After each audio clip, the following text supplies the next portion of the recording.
Meditations by Marcus Aurelius, Book 8.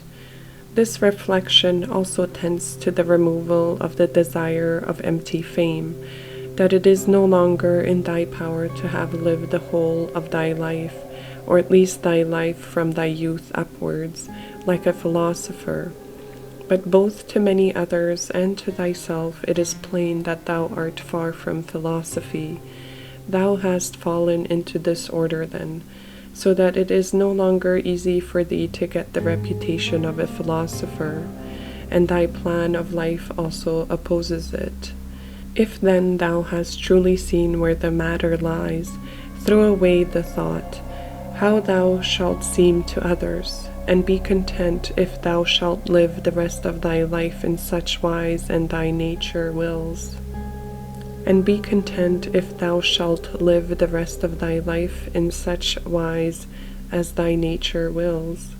Observe then what it wills, and let nothing else distract thee, for thou hast had experience of many wanderings without having found happiness anywhere, not in syllogisms, nor in wealth, nor in reputation, nor in enjoyment, nor anywhere.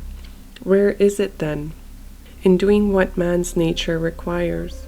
How then shall a man do this, if he has principles from which come his effects and his acts? What principles? Those which relate to good and bad, the belief that there's nothing good for man, which does not make him just, temperate, manly, free, and that there's nothing bad, which does not do the contrary to what has been mentioned. On the occasion of every act, ask thyself, how is this with respect to me? Shall I repent of it? A little time and I am dead, and all is gone. What more do I seek, if what I am now doing is work of an intelligent living being, and a social being, and one who is under the same law with God? Alexander and Gaius and Pompeius, what are they in comparison with Diognesis and Heraclitus and Socrates? For they were acquainted with things, and their causes, forms, and their matter, and the ruling principle of these men were the same. But as to the others, how many things had they to care for, and to how many things were they slaves? Consider that men will do the same things nevertheless, even though thou shouldst burst. This is the chief thing. Be not perturbed, for all things are according to the nature of the universal, and in a little time thou wilt be nobody and nowhere, like Hadrian and Augustus. In the next place, having fixed thy eyes steadily on thy business, look at it, and at the same time remembering that it is thy duty to be a good man, and what man's nature demands, do that without turning aside, and speak as it seems to thee most just, only let it be with a good disposition, and with modesty, and without hypocrisy. The nature of the universal has this work to do, to remove to that place the things which are in this, to change them, to take them away hence, and to carry them there. All things are change, yet we need not fear anything new. All things are familiar to us, but the disruption of them still remains the same. Every nature is contented with itself when it goes on its way well, and a rational nature goes on its way well, when in its thoughts it assents to nothing false or uncertain, and when it directs its movements to social acts only, and when it confines its desires and aversions to the things which are in its power, and when it is satisfied with everything that is assigned to it by the common nature. For of this common nature every particular nature is a part, as the nature of the leaf is a part of the nature of the plant, except that in the plant the nature of the leaf is part of a nature which has not perception or reason, and is subject to be impeded. But the nature of man is part of a nature which is not subject to impediments, and is intelligent and just, since it gives to everything in equal portions and according to its worth, times substance, cause, form, activity, and incident. But examine not to discover that any one thing compared with any other single thing is equal in all respects, but by taking all the parts together for one thing and comparing them with all parts together of another. Thou hast not leisure or ability to read, but thou hast leisure or ability to check arrogance. Thou hast leisure to be superior to pleasure and pain. Thou hast leisure to be superior to love of fame, and not to be vexed at stupid and ungrateful people, nay, even to care for them. Let no man any longer hear thee finding fault with the court life or with thy own. Repentance is a kind of self-reproof for having neglected something useful, but that which is good must be something useful, and the perfect good man should look after it. But no such man would ever repent of having refused any sensual pleasure. Pleasure, then, is neither good nor useful. This thing, what is it in itself? In its own constitution? What is its substance and material, and what its casual nature or form? And what is it doing in the world, and how long does it subsist? When thou risest from sleep with reluctance, remember that it is according to thy constitution and according to human nature to perform social acts, but sleeping is common also to irrational animals. But that which is according to each individual's nature is also more peculiarly its own, and more suitable to its nature, and indeed also more agreeable. Constantly, and if it be possible, on the occasion of every impression on the soul, apply to it the principle of physic, of ethic, and of dialectic. Whatever man thou meetest with, immediately say to thyself, what opinions has this man about good and bad? For if with respect to pleasure and pain and the causes of each, and with respect to fame and ignominy, death and life, he has such and such opinions, it will seem nothing wonderful or strange to me if he does such and such things, and I shall bear in mind that he is compelled to do so. Remember that as it is a shame to be surprised if the fig tree produces figs, so it is to be surprised if the world produces such and such things of which it is productive. And for the physician and the helmsman, it is a shame to be surprised if a man has a fever, or if the wind is unfavorable. Remember that to change thy opinion and to follow him who corrects thy error is as consistent with freedom as it is to persist in thy error. For it is thy own, the activity which is exerted according to thy own movement and judgment, and indeed according to thy own understanding too.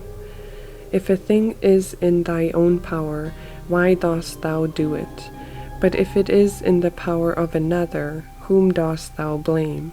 The atoms, chance, or the gods? Both are foolish. Thou must blame nobody. For if thou canst, correct that which is the cause. But if thou canst not do this, correct at least the thing itself.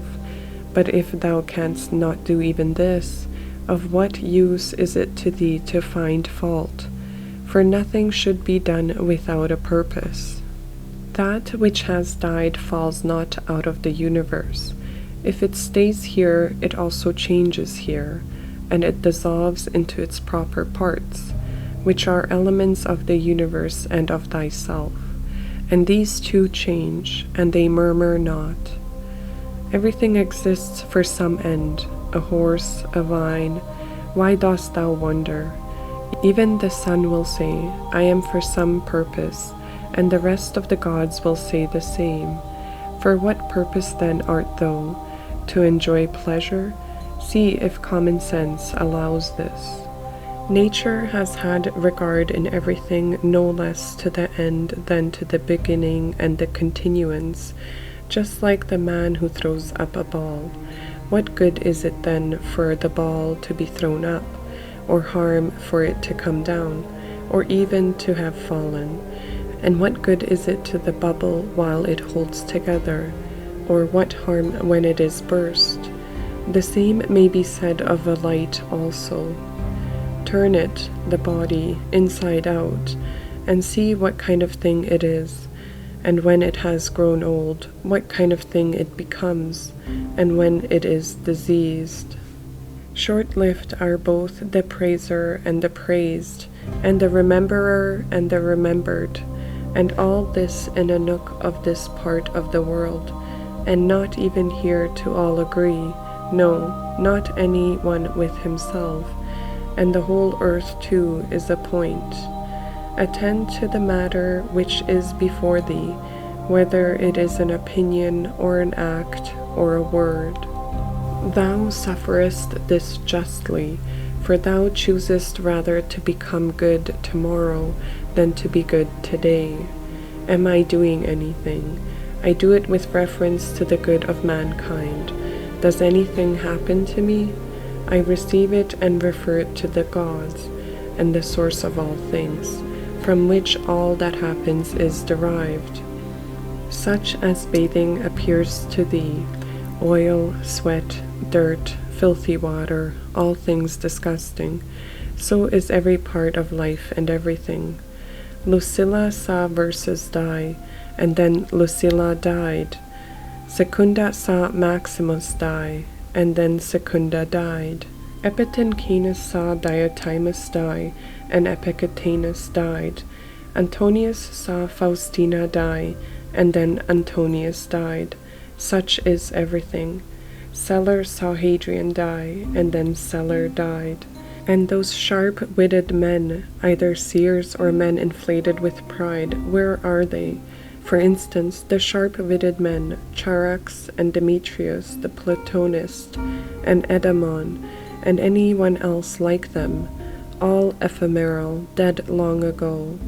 Some indeed have not been remembered even for a short time, and others have become the heroes of fables, and again others have disappeared even from fables.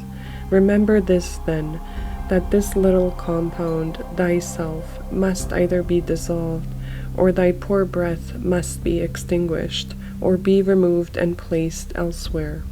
It is satisfaction to a man to do the proper works of a man. Now it is a proper work of a man to be benevolent to his own kind, to despise the movements of the senses, and to form a just judgment of plausible appearances, and to take a survey of the nature of the universe and of the things which happen in it. There are three relations between thee and other things: the one to the body which surrounds thee, the second to the divine cause from which all things come to all, and the third to those who live with thee. Pain is either an evil to the body, then let the body say what it thinks of it, or to the soul. But it is in the power of the soul to maintain its own serenity and tranquility, and not to think that pain is an evil. For every judgment and movement and desire and aversion is within, and no evil ascends so high. Wipe out thy imaginations by often saying to thyself, now it is in my power to let no badness be in this soul, nor desire, nor any perturbation at all, but looking at all things I see what is their nature, and I use each according to its value. Remember this power which thou hast from nature. Speak both in the Senate and to every man, whoever he may be, appropriately, not with any affection. Use plain discourse. Augustus's court, wife, daughter, descendants, ancestors, sister, Agrippa, kinsmen, intimates, friends, Arius, Maecenas, physicians, and sacrificing priests, The whole court is dead. Then turn to the rest, not considering the death of a single man, but of a whole race, as of Pompey, and that which is inscribed on the tombs, the last of his race. Then consider what trouble those before them have had, that they might leave a successor, and then, that of necessity someone must be last. Again here consider the death of a whole race. It is thy duty to order thy life well in every single act, and if every act does its duty as far as is possible, be content, and no one is able to hinder thee, so that each act shall not do its duty. But something external will stand in the way. Nothing will stand in the way of thy acting justly and soberly and considerately, but perhaps some other active power will be hindered. Well, but by acquiescing in the hindrance and by being content to transfer thy efforts to that which is allowed, another opportunity of action is immediately put before thee in place of that which was hindered, and one which will adapt itself to this ordering of which we are speaking. Receive wealth or prosperity without arrogance, and be ready to let it go. If thou didst ever see a hand cut off, or a foot, or a head, lying anywhere apart from the rest of the body, such does a man make himself, as far as he can, who is not content with what happens, and separates himself from others, or does anything unsocial. Suppose that thou hast detached thyself from the natural unity, for thou wast made by nature apart, but now thou hast cut thyself off. Yet here there is this beautiful provision, that it is in thy power again to untie thyself. God has allowed this to no other part, after it has been separated and cut asunder, to come together again. But consider the kindness by which he has distinguished man, for he has put it in his power not to be separated at all from the universal, and when he has been separated, he has allowed him to return and to be united, and to resume his place as a part. As the nature of the universal has given to every rational being all the other powers that it has, so we have received from this power also. For as the universal nature converts and fixes in its predestined place everything which stands in the way and opposes it, and makes such things a part of itself, so also the rational animal is able to make every hindrance its own material, and to use it for such purposes as it may have designed. Do not disturb thyself by thinking of the whole of thy life. Let not thy thoughts at once embrace all the various troubles which thou mayest expect to befall thee, but on every occasion ask thyself, what is there in this which is intolerable and past bearing? For thou wilt be ashamed to confess. In the next place, remember that neither the future nor the past pains thee, but only the present. But this is reduced to a very little, if thou only circumscribest it, and chidest thy mind, if it is unable to hold out against even this.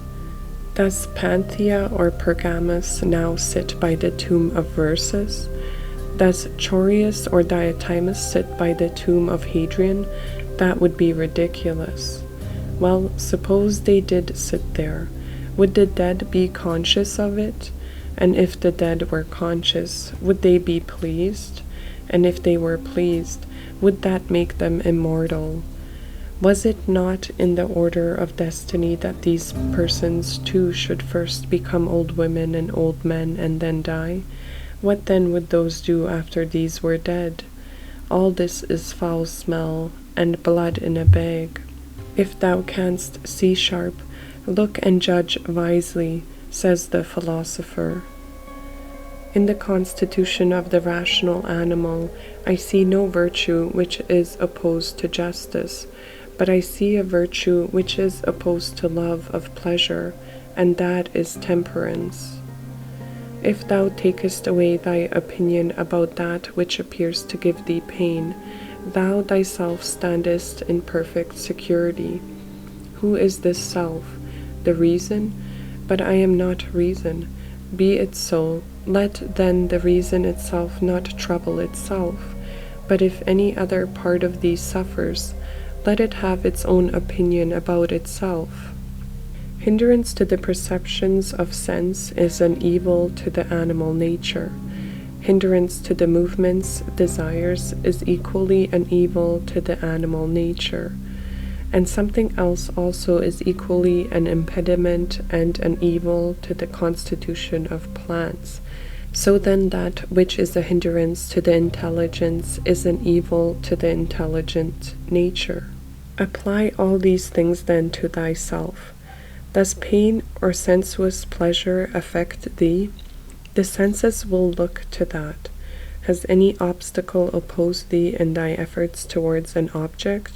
If indeed thou vast making this effort absolutely, unconditionally or without any reservation, certainly this obstacle is an evil to thee, considered as a rational animal. But if thou takest into consideration the usual course of things, thou hast not yet been injured nor even impeded. The things, however, which are proper to the understanding no other man is used to impede, for neither fire, nor iron, nor tyrant, nor abuse touches it in any way. When it has been made a spear, it continues a spear. It is not fit that I should give myself pain, for I have never intentionally given pain even to another. Different things delight different people, but it is my delight to keep the ruling faculty sound without turning away either from any man or from any of the things which happen to men, but looking at and receiving all with welcome eyes and using everything according to its value. See that thou secure this present time to thyself. For those who rather pursue posthumanous fame, do consider that the men of after time will be exactly such as these whom they cannot bear now. And what is it in any way to thee if these men of after time utter this or that sound, or have this or that opinion about thee? Take me and cast me wherever thou wilt, for there I shall keep my divine part tranquil, that is, content, if it can feel and act comfortably to its proper constitution. Is this change of place sufficient reason why my soul should be unhappy and worse than it was, depressed, expanded, shrinking, affrighted? And what wilt thou find which is sufficient reason for this? Nothing can happen to any man which is not a human accident, nor to an ox which is not according to the nature of an ox, nor to a vine which is not according to the nature of a vine, nor to a stone which is not proper to a stone. If then there happens to each thing both what is usual and natural, why shouldst thou complain? For the common nature brings nothing which may not be borne by thee. If thou art pained by any external thing, it is not this thing that disturbs thee, but thy own judgment about it. And it is in thy own power to wipe out this judgment now. But if anything in thy own disposition gives thee pain, who hinders thee from correcting thy opinion? And even if thou art pained because thou art not doing some particular thing which seems to thee to be right, why dost thou not rather act than complain? But some insuperable obstacle is in the way. Do not be grieved then, for the cause of its not being done depends not on thee. But it is not worth while to live if this cannot be done. Take thy departure then from life contentedly, just as he dies who is in full activity, and well pleased too with the things which are obstacles. Remember that the ruling faculty is invincible.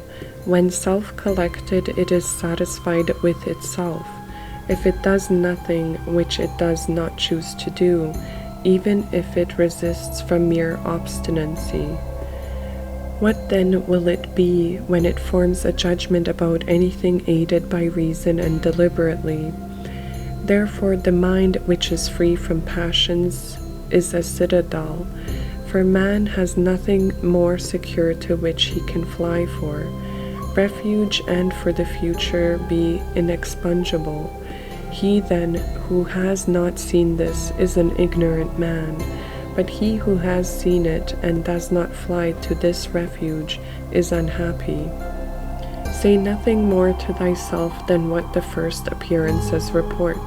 Suppose that it has been reported to thee that a certain person speaks ill of thee. This has been reported, but that thou hast been injured, that has not been reported. I see that my child is sick, I do see, but that he is in danger, I do not see. Thus then always abide by the first appearances, and add nothing thyself from within, and then nothing happens to thee. Or rather add something, like a man who knows everything that happens in the world. A cucumber is bitter, throw it away. There are briars in the road, turn aside from them. This is enough, do not add. And why were such things made in the world? For thou wilt be ridiculed by a man who is acquainted with nature, as thou wouldst be ridiculed by a carpenter and shoemaker if thou didst find fault, because thou seest in their workmanship shavings and cuttings from the things which they make, and yet they have places into which they can throw these shavings and cuttings, and the universal nature has no external space. But the wondrous part of her art is that thou she has circumscribed herself, everything within her which appears to decay and to grow old and to be useless, she changes into herself, and again makes other new things from these very same, so that she requires neither substance from without, nor wants a place into which she may cast that which decays. She is content then with her own space, and her own matter, and her own art. Neither in thy action be sluggish, nor in thy conversation without method, nor wandering in thy thoughts, nor let there be in thy soul inward contention, nor external effusion, nor in life be so busy as to have no leisure. Suppose that men kill thee, cut thee in pieces, curse thee. What then can these things do to prevent thy mind from remaining pure, wise, sober, just? For instance, if a man should stand by a limpid, pure spring and curse it, the spring never ceases sending up potable water, and if he should cast clay into it, or filth, it will speedily disperse them and wash them out, and will not be at all polluted. How then shalt thou possess a perpetual fountain and not a mere well? By forming thyself hourly to freedom conjoined with contentment, simplicity, and modesty.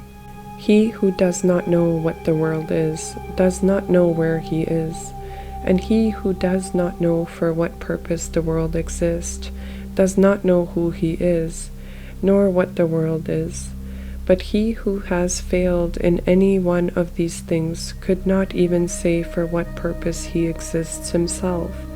What then dost thou think of him who avoids or seeks the praise of those who applaud, of men who know not either where they are or who they are?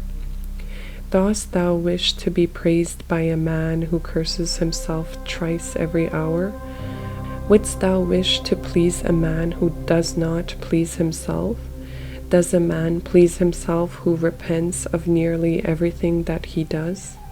No longer let thy breath only act in concert with the air which surrounds thee, But let thy intelligence also now be in harmony with the intelligence which embraces all things.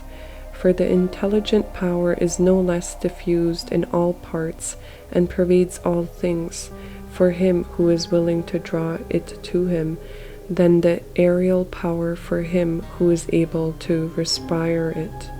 Generally, wickedness does no harm at all to the universe, and particularly the wickedness of one man does no harm to another. It is only harmful to him who has it in his power to be released from it, as soon as he shall choose. To my own free will, the free will of my neighbor is just as indifferent as his poor breath and flesh. For though we are made especially for the sake of one another, still the ruling power of each of us has its own office, for otherwise my neighbor's wickedness would be my harm, which God has not willed, in order that my unhappiness may not depend on another. The sun appears to be poured down, and in all directions indeed it is diffused, yet it is not effused. For this diffusion is extension. Accordingly, its rays are called extensions, because they are extended. But one may judge what kind of a thing a ray is, if he looks at the sun's light passing through a narrow opening into a darkened room, for it is extended in a right line, and as it were is divided when it meets with any solid body which stands in the way and intercepts the air beyond. But there the light remains fixed and does not glide or fall off. Such then ought to be the outpouring and diffusion of the understanding, and it should in no way be an effusion, but an extension, and it should make no violent or impetuous collision with the obstacles which are in its way, nor yet fall down, but be fixed and enlightened that which receives it, for a body will deprive itself of the illumination if it does not admit it. He who fears death either fears the loss of sensation or a different kind of sensation. But if thou shalt have no sensation, neither wilt thou feel any harm. And if thou shalt acquire another kind of sensation, thou wilt be a different kind of living being, and thou wilt not cease to live. Men exist for the sake of one another. Teach them then, or bear with them. In one way an arrow moves, in another way the mind. The mind indeed, both when it exercises caution and when it is employed about inquiry, moves straight onward, not the less, and to its object. Enter into every man's ruling faculty, and also let every other man enter into thine.